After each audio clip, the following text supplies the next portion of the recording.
ladies, NBs and gents. This video is a response to a video of mine called Is Conservative Libertarianism Actually Possible? I have to say this is categorically the worst video response I have ever received, failing both in terms of presentation and substance. So for the viewers out there, Captain Andy has started saying some retarded shit. He's going to equate libertarianism with anarcho-capitalism. And conservatism. And he's going to basically call liberals conservative. No, all libertarians conservative. No, I am not calling all libertarians conservative. In this video, I quite specifically mention that there are different schools of libertarianism, including libertarian socialism, but we'll get to that later. As for anarcho-capitalism, that is simply what you get if you take conservative libertarianism to its extreme and eliminate the state altogether. The Libertarian Party of the United States don't advocate this because even they are sensible enough to know that without a state, you'd have a hell of a time enforcing private property rights. As for liberalism, I was perfectly clear about this in the original video. The way the word liberal is used in classical European economics is considerably different to the way it is used in the modern American sense. Put simply, the former is right-wing, the latter is left-wing. That's which I'm not surprised you would say something like that, because Andy is so far to the left that a lot of other people look like right-wingers to him. Hell, he thinks Sargon is right-wing. You're correct. I think someone who describes themselves as a classical liberal and who says things like this. I'm just so goddamn sick of the left. Is right-wing. It takes a very special amount of pedantry to argue otherwise. If you're American and have little to no understanding of political terminology from outside of your own culture, when you hear the word libertarian, you probably think of the Libertarian Party. That he goes straight for an ad hom and paints Americans in broad strokes. Yeah, I'm agreeing with that one. No, not an ad hominem. I'm not insulting Americans here. I'm simply pointing out that the word libertarian tends to be understood very differently in America than it is in, say, Europe, which is something you go on to demonstrate shortly. What the Libertarian Party of the United States embodies is specifically conservative libertarianism. That is absolutely not true. Most people are, but that isn't 100% true. There are people who have mixed positions. How? Let's revisit the Libertarian Party's platform. Free market capitalism, fully privatised healthcare, the abolition of social security, the repeal of income tax. Is this left-wing according to you? This is a radically different political stance to libertarian socialism. Well, stop it right there. Yeah. I gotta say this right here. That is a contradiction of terms right there. Yeah, I was about to just say, like, are you the person talking about contradictions here? That conservative libertarianism doesn't exist, but you want to talk about libertarian socialism? Oh, that is in and of itself impossible. Let me tell you, a libertarian socialist is the same thing as a heavenly devil and a kosher hog. It doesn't exist. This is the point I brought up earlier about how these people accused me of calling all libertarians conservative, despite the fact I made specific reference to libertarian socialism in this video, as we just saw. As for libertarian socialism being contradictory, allow me to explain. Means of production could be controlled privately. That's what capitalism is. Or they could be controlled by the state. That's what state socialism is. A third option is that they could be controlled directly by the people. That is what libertarian socialism is. You would know this if you had bothered to engage with the citation I gave. Luard not only explains what libertarian socialism is, he also explains how many of the earliest socialists certainly did not have state socialism in mind. It's this refusal to engage with citations when they are provided that only serves to strengthen my point I made in a recent video that when people from this inane subculture use phrases like citation needed, they're basically bluffing. You are of course under no obligation to agree with Evan Luard, but you could at least engage with the literature and construct an actual argument, preferably using relevant academic citations for why you think libertarian socialism is somehow unworkable. just as I have engaged with the Libertarian Party's manifesto and explained why I consider conservative libertarianism to be unworkable. It's like when people say they're a feminist anarchist. No, the fuck you're not. You're one or the other. Any argument to offer beyond the collective mirth and general incredulity of the group? Bench femmes. That's the most retarded shit ever. No? Then allow me to explain why I don't consider feminism and anarchism to be contradictory of one another. Anarchists are people who believe in the deconstruction of unjustified forms of hierarchy, instead preferring a non-hierarchical, more equal society. Feminists are people who are attempting to deconstruct one such unjustified hierarchy, namely patriarchy. Ergo, feminism and anarchism seem pretty compatible from where I'm sitting. Not all feminists would agree, of course, given as not all feminists are anarchists, or even embrace the notion of intersectionality at all. But for feminists who are truly intersectional, I see no incompatibility with anarchism. If you'd like to make an argument to the contrary, instead of just laughing, then I welcome you to do so. But to be clear, if the assertion is that one can't be a feminist and an anarchist, then the onus is on you to demonstrate how all forms of feminism are incompatible with all forms of anarchism. Not simply to cherry-pick one form of feminism and one form of anarchism that happen to be contradictory with one another. If you think that's a hefty workload, then maybe you should think before making brash claims such as you have. Contrary to what conservatives might tell you, socialism does not necessarily mean an increase of state control over society. Taxes, bitch. Tax and spend, that's what socialism all about. Taxes, bitch. Like, you're gonna, the more state programs you have, you're gonna need more freaking money. You're gonna, from the people.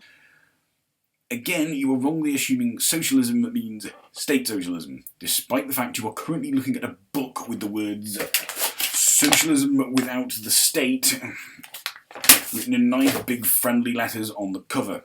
You're gonna be basically robbing. Hang on. Play that back just a second. Just a little bit? Okay, alright, let's go from here. This is a form of left-wing libertarianism. Contrary to what conservatives might tell you, socialism does not necessarily mean an increase of state control over society. Okay, that's a fair statement. That's a fair statement. Ooh, I think someone might have just grown a brain cell. There's a similar confusion surrounding the word liberal, which in classical European economics refers to something very different to the modern American form of liberalism. Oh, hell. He literally just painted every liberal as fucking conservative. Do you guys see this? Look at this big mouse highlighting it. Nope. I'm explaining the difference between the word liberal when used in the classical European sense and when used in the modern American sense. While social democrats are not as far to the left as I am, I'm certainly not arguing that they are right-wing. The only proper role of government in the economic realm is to protect property rights, adjudicate disputes, and provide a legal framework in which voluntary trade is protected. All efforts by government to redistribute wealth or to control or manage trade are improper in a free society. It seems almost blindingly obvious that people with more money will, by and large, have more freedom than people without much money, i.e. Pause it right there. Bullshit. He just equated freedom with money. He is a fucking idiot. You can have all the money you want, but the government, but that doesn't mean you have individual liberty. How so? Under the Libertarian Party's rule, you think rich people wouldn't have civil liberty? That is what we are talking about here. Things, they can travel to a great number of places, and of course they can use their wealth to control people, specifically in that they can offer small amounts of their money to those without in exchange for their obedience. Yeah, it's called having a job. Yes, having a job. However, in a capitalist society, people with money have a much greater choice as to what kind of job they can do than people without. For example, people with money can afford education. This allows them access to a much broader range of careers, including and especially the higher paying ones. People who already have money can also use it as startup capital if they wish to set up their own business. By contrast, in a socialist society where everyone has equal access to education and equal access to resources, in general, everyone has an equal amount of freedom to choose their occupation. Rocket science, it is not. So it seems a free market only guarantees liberty for those with wealth. And if those with wealth can and do who use their wealth to manipulate other people into obedience, well, that makes them an authority. So Holy shit. Holy shit. Let's play that back one more time. Manipulate other people into obedience, well, that makes them an authority. Holy shit. Pretty sure your bosses are an authority. Yes, bosses are an authority. That's why a society that gives said people, i.e. rich people, less restriction on the authority they are allowed to exert over their employees, i.e. poor people, is an authoritarian society. So people who would support such a system are authoritarians. Oh, hell no. Money talks, Andy. It's not really authority. Yes, it does, and yes, it is. It's rather just you. It's I scratch your back, you scratch mine. In a capitalist system, especially one as unrestrained as the Libertarian Party would have us live in, it's not so much a case of I scratch your back, you scratch mine, as I scratch your back a lot, you scratch mine a little. Given, as in such a society, as I've explained, those with money get to control those without. In a socialist system, were anyone offered such an unfair exchange, they would have the freedom to refuse and choose a fairer exchange. As such, no one would get away with offering such an unfair exchange. It's his side. It's his side of this political climate that are the authoritarians. Oh yeah, you can say that again. To be an authoritarian is to enforce. Is to force you. It's to force people to do what you want them to do.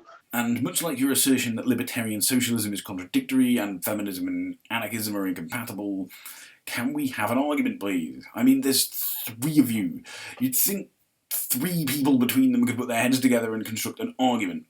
Further, I'm assuming you all watched this video before deciding to respond. Did it occur to you to make some notes of important points you wanted to bring up?